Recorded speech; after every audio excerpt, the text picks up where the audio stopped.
Welcome to the Fintech One-on-One podcast. This is Peter Renton, chairman and co-founder of Fintech Nexus. I've been doing these shows since 2013, which makes this the longest running one-on-one interview show in all of Fintech. Thank you for joining me on this journey. If you like this podcast, you should check out our sister shows, Pitch It, the Fintech Startups podcast with Todd Anderson, and Fintech Coffee Break with Isabel Castro.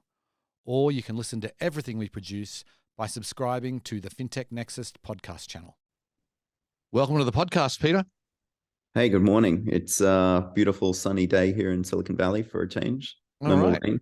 Good to see you, and glad it's sunny here in Denver as well. So I want to get started by doing a little bit different. I'm sure you've never been asked this by any American podcaster, because I got no idea what I'd be talking about. But you have a famous aunt, and she's not just famous. She's like a megastar because she had a children's program that every single kid watched growing up. It's called Play School. It was a national program across the country, and I grew up with it, as did every Australian kid. And there really isn't an equivalent to the US. I think the closest is like Captain Kangaroo or Mr. Rogers or something, but even that is not quite the same. But anyway, Peter Hazlehurst is an Australian institution. When you were a kid, every one of your friends would have been watching this show. What was it like growing up with an aunt that everybody knew? It was both interesting and fun and a little bit annoying. So my nickname in often was people just call me Noni, which was fine. Right. But I think there were like sort of a couple of like really interesting transitions. So one is when my cousins were born. They were nearly born as bicentennial kids. So Noni was super pregnant, and it was the turn of the 1988. Right. So Charlie nearly got popped out on the bicentennial, which would have been equal. Like, there were paparazzi hanging out at her house. She did a home birth, which was kind of fun. Right. So that was like an upside. The downside was like her first big sort of commercial film was a movie called Monkey Grip. Mm-hmm. I remember that. Which couldn't be even more. So imagine you've got this beautiful persona teaching kids how to sing and read and stuff. And then suddenly you've got this person that's sort of on the shady side of town and may or may not have had sex on screen. And so I've never seen the movie because I can't do that visualization. But all my friends had. So imagine being a high schooler and everyone's like, oh, I've seen Noni. Like all of that. And I feel like I can't deal with this. This is right. Yes, rather awkward as a teenager, I'm sure. But anyway, let's get into the guts of things here. I really want to start off with giving us some of the highlights of your background. You've got a fascinating background working at some really interesting companies. Why don't you just give us some of the highlights? Look, the upside of being in the game for a long time is you get to experience a lot of fun things. Mm-hmm. I came over when I was 20 to do my first startup. Right. And in 4 weeks' time, we're having our 30th anniversary. Tons of the people still work there. The company's still in production. We still built what was back then considered the modern core banking system called Phoenix. Mm-hmm. And it's still considered modern, and it's 30 years old.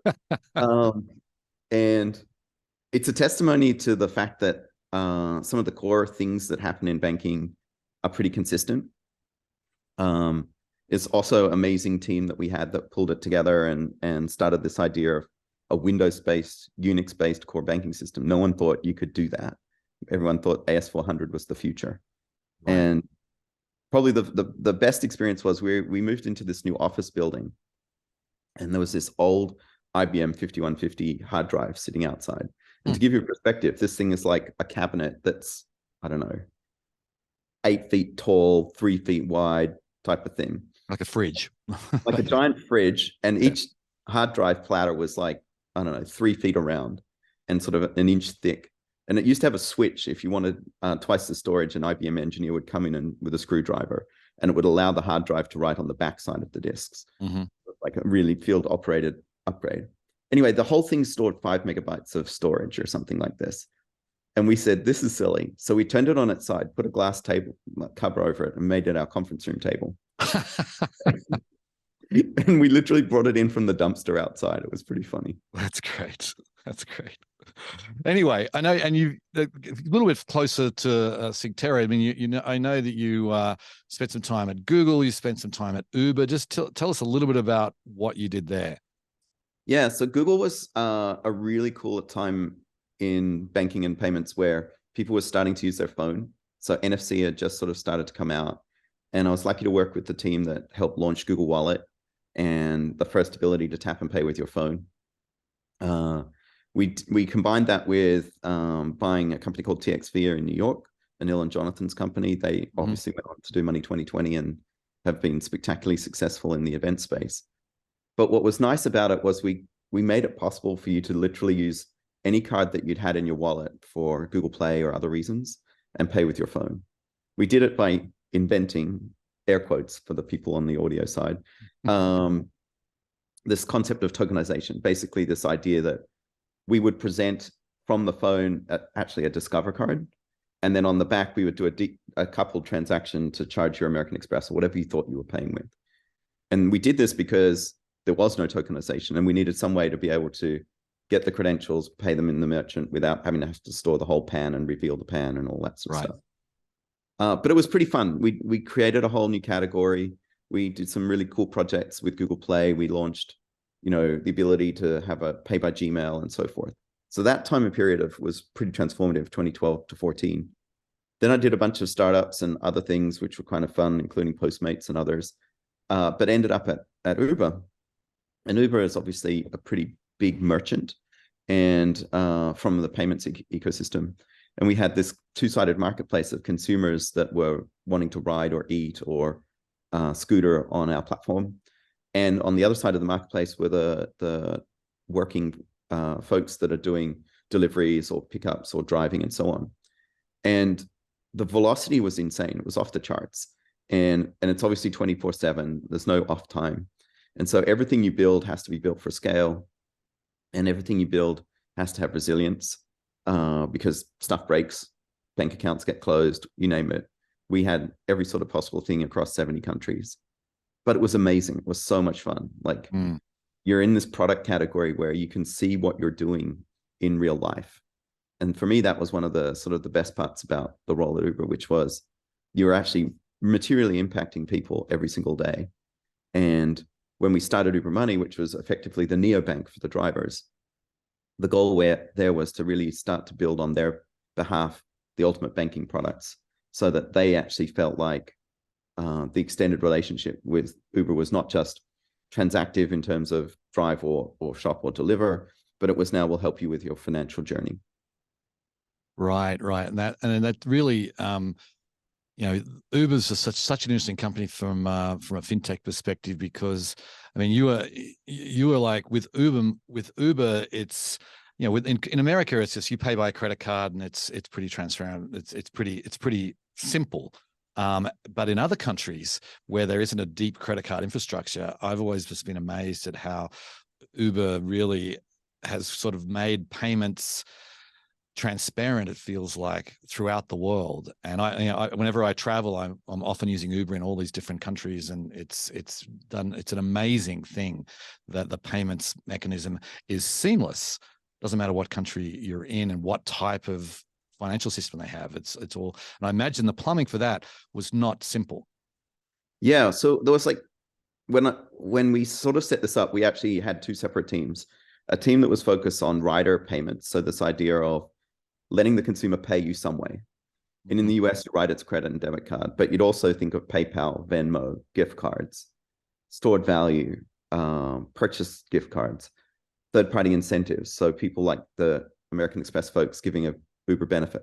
You had to have a way to store all of that money. So we created Uber Cash as like the universal container of that value. And then we created a whole bunch of APIs so that we eventually couldn't spend any more time integrating different ways of paying. So we just said, send us your money, basically. And that was actually a great unlock in terms of consumer choice. But the key thing that we focused on at Uber was let the consumer choose how they want to pay. So if you're in a cash dominant market, like Brazil or Mexico or Russia or whatever, we let you pay in cash. And most US or European riders have never even thought about the idea of paying for an Uber with cash. but it's very common. It's many, many, many trips per day, per week, per month. And the downside of the cash marketplace is you have to introduce collections from the driver. Mm-hmm. So in a card swipe, we divvy up the payment to the driver and to everyone else. But in a cash collection scenario, at the end of the business day, the driver owes Uber 20%. And so how do you do that? So then you've got a second order thing of going to create places where it's easy and convenient for them to drop off the money. Right. And all of those people want to get paid. And so let's be real, dropping off money at 7-Eleven is not a free transaction. Mm-hmm. And so we had this continuous push and pull of more payment methods for customer choice, combined with more payout methods. How else can you get the money to the driver? And most importantly, how fast can you get the money to the driver? At what cost? Right. Anyway, well, let's move on to Synctera now, because that's where we want to dig into this. So tell us a little bit about the origins of the company. What was the problem you saw that needed solving? Well, I think it's directly relevant or related to the experience we had at Uber, which was I was lucky. We had a great sized team that we could allocate a ton of resources to the problem of launching a neobank. We had lawyers and BD people, and we could build first party relationships with all of the partners. But very few companies have those resources. Mm-hmm. And what it was clear to me was I felt like we were a lot like how Patrick and Jonathan transformed e-commerce and payments by making it possible for anybody to add a payment method to a website with Stripe. And Stripe basically transformed things from, there were a couple of incumbent players like Braintree and Adyen and others that you could do business with, or Chase. But unless you were prepared to pay 50 grand a month or 100 grand a month in minimums, those companies were too big and they didn't have time to work with regular merchants. And along comes Stripe and says, we'll let anybody do it. And what happens after that is creativity and idea flows. The same thing is actually even many ways more complicated in banking, which is it's really hard to know all the compliance rules for a debit account. Mm-hmm. And what are the foreign border, cross-border transaction fees and all of this sort of stuff. And stitching together those relationships from KYC to ledger to accounting to print a card and all of those things, it's a high burden. And what I observed, what I believed would be the market opportunity, is that there were amazing, great ideas that weren't coming to market because it was too hard or too expensive or took too long. And so Synctera is this goal of making it really as easy as possible to test a hypothesis in fintech, and as complicated as possible if you want to do something really bespoke and really interesting. And it's really a two-side or a bimodal marketplace of early experimenters that are trying something different. We're working with a fintech right now who's got this great idea about inverting the concept of a subscription. So right now, when you do a subscription, like you leave your card on file and every month they charge it. Mm-hmm. It's a burden on you to cancel. But all of them will let you have a card on file that expires or goes out of date, and then you can reactivate. And so now you've inverted the subscription dynamic. So they're launching this product where the debit card is off by default. So it does the first auth, and then every other time Netflix has to ask, hey, would it be okay if we charge your card? And that's an experiment. I don't know. I think people want to do that. But the burden to get that to market is really high for a creator. Right. On the flip side, there are people that really do know what they want to do. And we needed to be able to have a rich API set that allows them to build whatever they want. And so the learning of Synctera is there's all different types of customer ideas in fintech land, whether it's embedded finance or otherwise.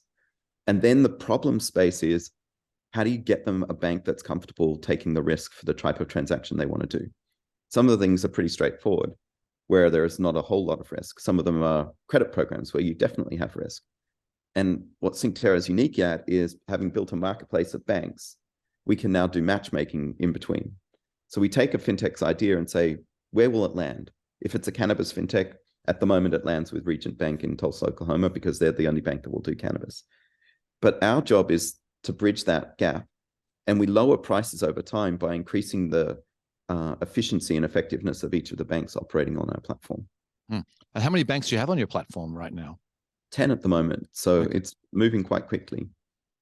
Okay. So then take us through, obviously fintech has got a pretty broad purview these days. There's lots of different types of products that are being launched. And more creative things than we ever thought possible a few years ago. So are you open to kind of any use case or what? But maybe you could talk about what is the primary use cases that fintechs are coming to you for.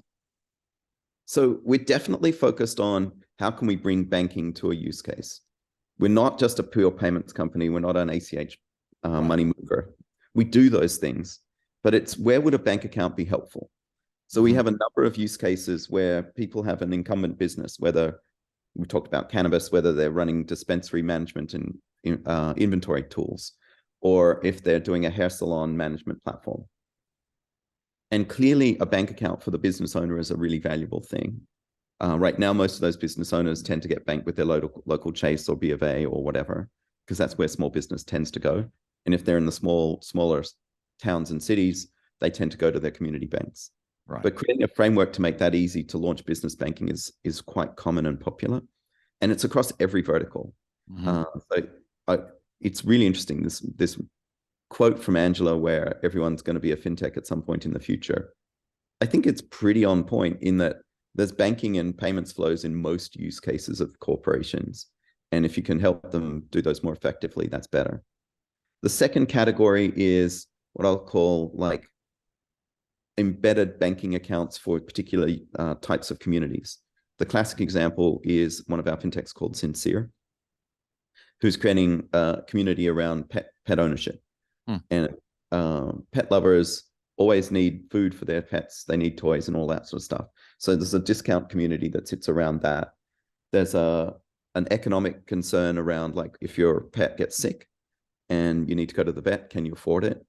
And so it's a pretty tight-knit community of users that if they had banking woven into that experience, they could do better things with them. So that's another universe.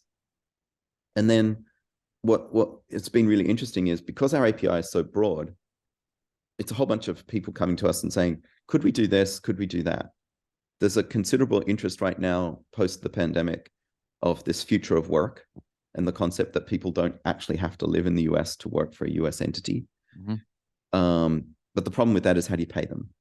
And companies have emerged in the middle to help with that, like Deal and others. But if you could just get a bank account for a person who's a web designer based in Mexico City, wouldn't that be great? So we're seeing a lot of interest in that sort of borderless commerce or borderless banking, if you will, that is new and no one would have contemplated, because in the old days here in Silicon Valley or wherever, you'd be like, everybody get in a room, we have to work together. So the concept that someone would be remote would never have come into market. Right.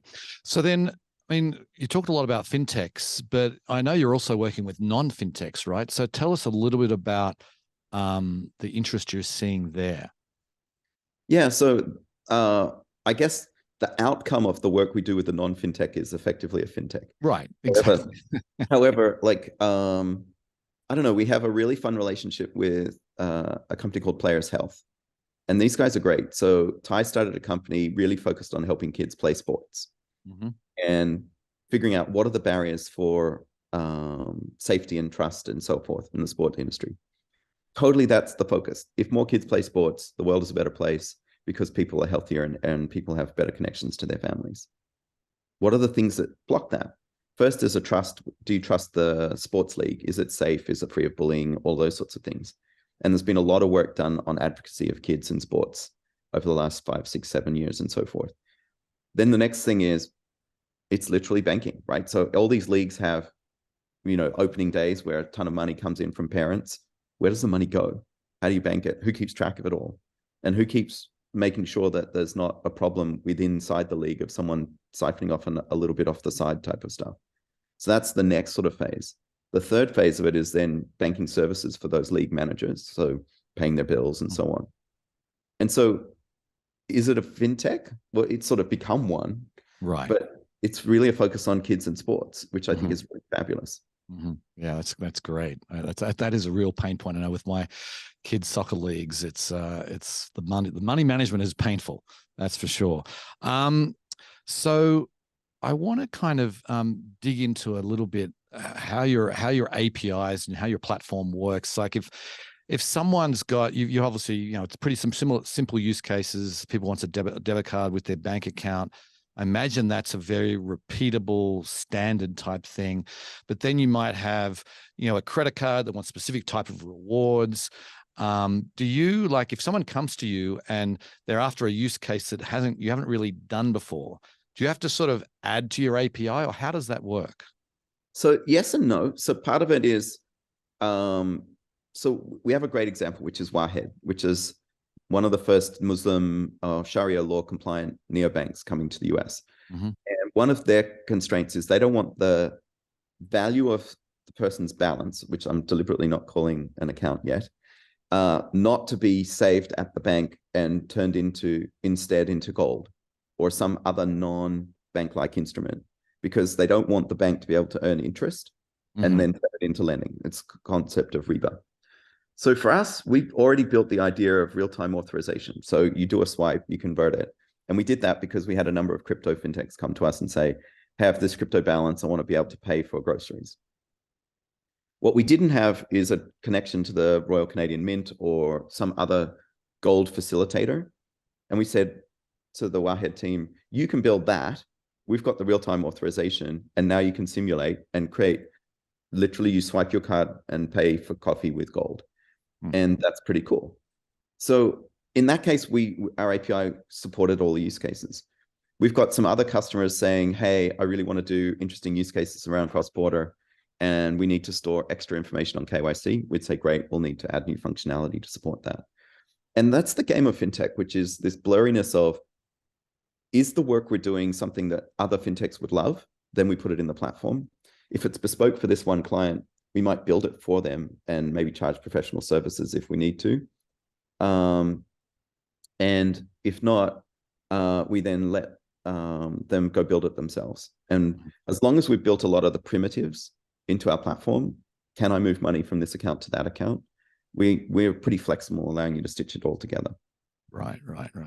So I want to talk about the regulatory side for a bit, because there's been talk from the head of the OCC, the acting head of the OCC, that there's going to be a crackdown on some of these bank fintech partnerships. We've seen a couple of, there's been one partner bank that's had a sort of been told it needs to make some changes, and there's talk of there might be more things coming. So how are you kind of navigating this, this sort of regulatory uncertainty that seems to be in play right now? So I think from the get-go, we've started with a high order bit of solving compliance as part of the minimum viable product, which meant a more deep relationship with the fintech to understand what they're doing and how they're operating and performing fintech due diligence. It's meant working with our partner banks to help them build out and define the program that they want to manage, and a bunch of education as well. So for some of our partner banks or sponsor banks, this is the first time they're doing fintech. And so they're looking to us for thoughts on what does oversight mean? What should they do? What should they require of the fintech? What are the rules around money limits and so forth? And our job has always been to sit in between, providing this sort of player coach role of helping the banks understand their obligations, but also building out all the tooling and infrastructure so that they can do the work. And I think that's been a really important heavy lift on us from a tech perspective, of making sure we've got a single immutable ledger that sits across everything, that you can say, where is the money? And then a really solid set of documentation to make sure we know who the person is that's using the money and where the money came from. And that whole value chain of making sure you understand the custody of whose money is it and where is it standing and who got users of it became the central part of what we had to do and where we built. And it took a lot of work. And I think we probably would have been 6 months faster to market if we had decided, let's cut some corners over here and let's just launch some programs. Right.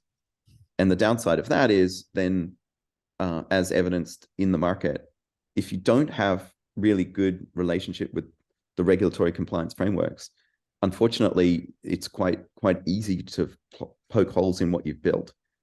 And that makes for an unsafe economy, an unsafe workplace and marketplace. And we just didn't want to go there. Right. That makes perfect sense to me. So yeah, I mean, it's a good move, considering that probably when you decided to go the extra mile, there wasn't the regulatory scrutiny, and now there is. So it was a solid decision in hindsight for sure. So then, so the banks, obviously, there's some banks you're working with that have had fintech relationships before. Some you said are new to it.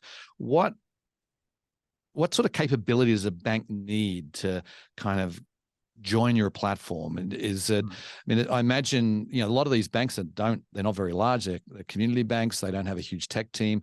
So what is it involved from the tech side to be able to connect into Synctera? So the bank onboarding process has a number of steps. The first is business dynamics. So as a bank, becoming principal members of MasterCard or Visa, so you can issue cards directly. Many of the community banks prior to that would have issued cards through Bank of America or Chase or someone else. So that's part one. Step two is talk to your regulators, the FDIC or the OCC or whomever, and get a new routing number that you can segment your traffic. So you're going to have, the bank has traffic over one side, and that might be on FISA or FIS or whatever. And then this new routing number where all of our accounts through the fintech program will be stored, so that we, Synctera, can then manage all of the accounting and ledgering. Otherwise, you end up with a big integration project between someone like Synctera and your core banking provider. In our universe at Synctera, we don't connect to the core banking system, which means the tech lift on the bank is relatively low. Right now, we still have some lift around ACH file processing and so on, where we ask the bank, hey, can you post this file for us? And even that we're taking out of the equation with direct integration to Fedline in Q2 of this year. So our job is to reduce the technical uplift or whatever, and then spend a lot of time focused on compliance and due diligence. So teaching the bank how to look at a case that we might throw for KYC question and answer. So imagine someone comes up on a sanction list. We throw a case in our platform. Someone at the bank says, oh, actually, that's a false positive, and do some more due diligence. Or if in fact it's a problem, maybe they'll file a SAR on that customer. So we've built all of the infrastructure so that they can monitor fraud, all the AML cases and so forth. And our job is to take the technical lift away with a single centralized repository. So everybody on our Synctera ecosystem, the bank, the fintech, us, all look in the same place. There's not like three silos of this is the bank's information, this is the fintech's information. And when it's shared, that makes it much easier to keep track of all of this stuff and lowers the technical integration costs tremendously. Right. So in many ways, what you're doing is unique in fintech. I mean, but there are others that are kind of, I imagine, competing with you, at least indirectly. I mean, obviously we've got the likes of Treasury Prime and Synapse that seem to do similar, have some crossover there. Then there's some of the vertical plays like Deserve for credit cards. How do you kind of view the competitive landscape? So, I mean, the good side of things is with competition, it makes us all better at what we do. So there's nothing like honing your experience based on what you learn from others. I think in practice, there are two or three of us that seem to get the majority of the incoming requests. And that's great. I think there were a number of folks that came to market over the last year and a half, 2 years, while we were still building, that were newer to the game and didn't have quite the understanding of what it takes. And what we're starting to see now is a lot of new deals boomerang back. So when we launched last Money 2020 at the end of 21, we knew we were going to take an early stage approach and work with early young fintechs that would be willing to try things out in an experiment with our APIs. Over the last year, we've grown quite quickly in terms of our customer demo. And what's happened is the fintechs we're working with are becoming more and more large and also more and more adept at what they want to build. And as a result, that's made us really think about what differentiates us from our competition. And I would say probably the most valuable component of what we do is this concept of the marketplace, where we actually take the idea that you have, and then once a week, we send out a note to all our banks and say, hey, banks, here's this cool idea. Are you interested? And that way we facilitate the relationship building between the fintech and the bank. And then ultimately we introduce each other. And there's like a period of time where they sort of say, I like this bank. This one, it has different requirements around compliance. So maybe I don't want to work with that bank. And our job is to bridge between them. And because we have a different set of risk appetites and different sets of objectives from our bank partners, we can almost always find a home for somebody, which I think is really great. Right, right. So then I'm curious about the once fintechs, once they have scale. I mean, you sounds like you're working with more of those in the earlier stage, but once they have scale, some of them are getting getting banking licenses. Some of them are buying banks. How do they outgrow you guys at some point, or how do you view that? So I worked on a pretty big fintech at Uber, and I don't think there would have ever been a circumstance we would have considered getting a banking license. Right. Because the impact on the organization is massive, and it changes the culture of the company, and it's hard to separate bank hold co laws against everything else you're doing. So me, Peter, would never opt into buying a bank. Let's put it that way. I know the work involved. I do think that the bigger the fintech, the more sophisticated they are on their API requirements. But even like the largest folks with hundreds of engineers on payments and banking still partner up and find partnerships that matter. I think the sophistication on the business dynamics of the terms of the relationship.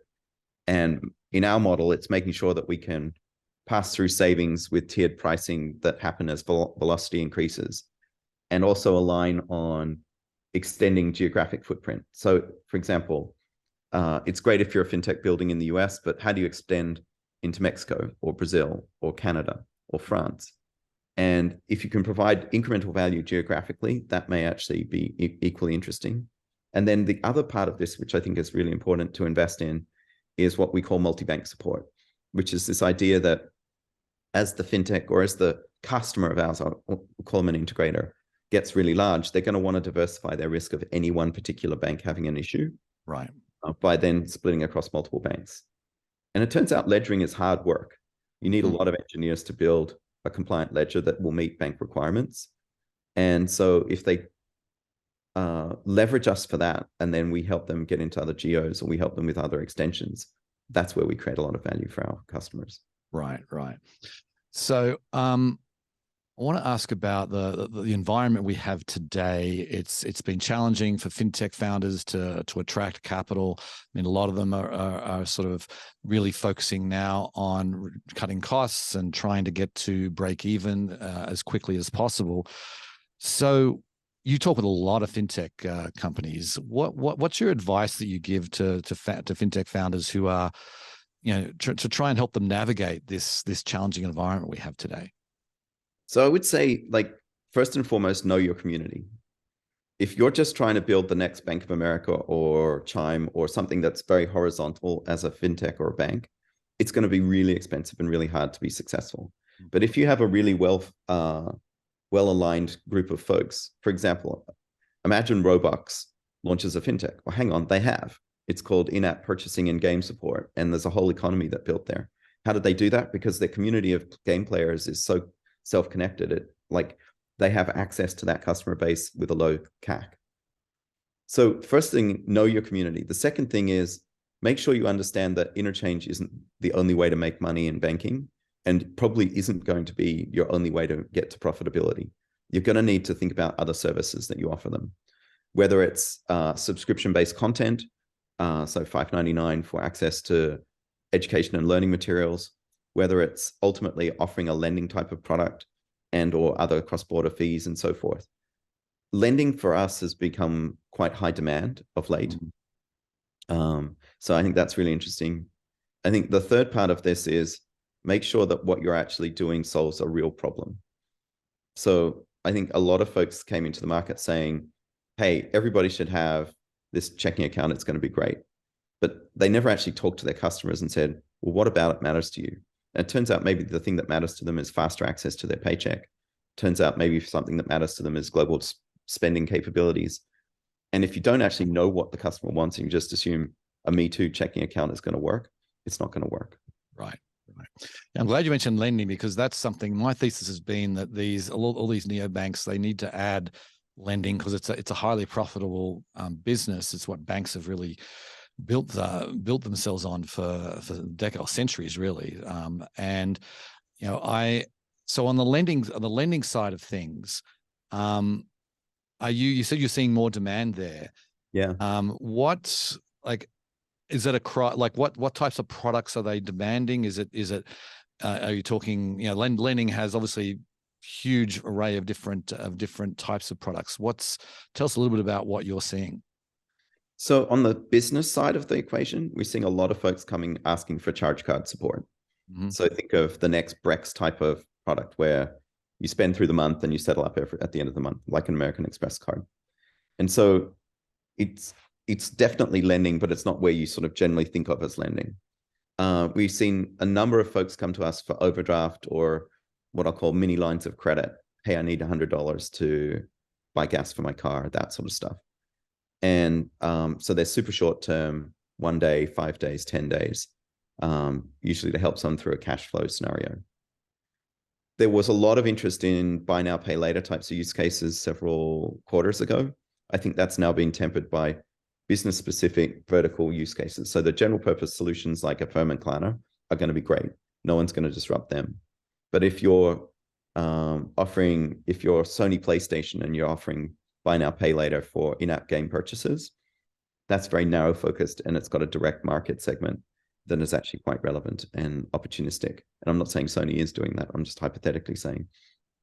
But so we see the lending verticals being charge cards a lot, lines of credit, overdrafts, things like that. We're not seeing a whole lot of term lending. Mm-hmm. And we're seeing a little bit of demand on the pure credit card side. But I think most people are in the fintech community or in the banking community are a little risk averse on pure credit in the credit card sense. So we're seeing some interesting use cases there.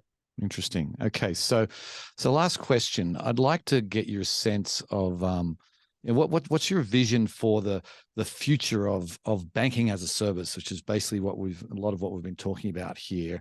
And I mean, within that answer, if you could also sort of give us where you want to take Synctera. Yeah, so I think they converge. Like this idea of somewhere between Shopify or Stripe for banking as on one side of the market where it's super easy to get started, do an experiment, try something in a safe and compliant fashion. And then at the same time, scale up into being able to build the most complicated global use cases is kind of where I think it's heading. Right now, we can do the complicated stuff and the simple stuff is actually ironically harder to build because to build something simple, you have to take away some degrees of freedom, but also make it really safe so that the operating costs to run the program are low. We have a ways to go there. But it's definitely been my end state idea of being able to sort of push a button and magically start printing debit cards 24 to 48 hours later with a compliant program. Getting there is going to be hard and making sure it's safe is going to be really important. I do think that the future is a ton of new creativity. And that's what's exciting to me. Right. Every day we get somebody coming in with something new and you're like, oh, I never thought of that. That's kind of cool.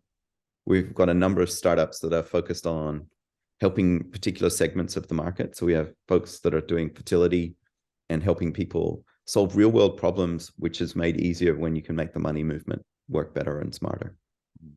Interesting. Well, yeah, I love that. It's sort of you're at this really interesting place in the ecosystem where you're seeing lots and lots of creativity happen. I think that's fantastic. So anyway, Peter, great to have you on the show. I really appreciate your conversation today. Yeah, thank you. It was really fun. And I'll get you an autograph photograph of Noam.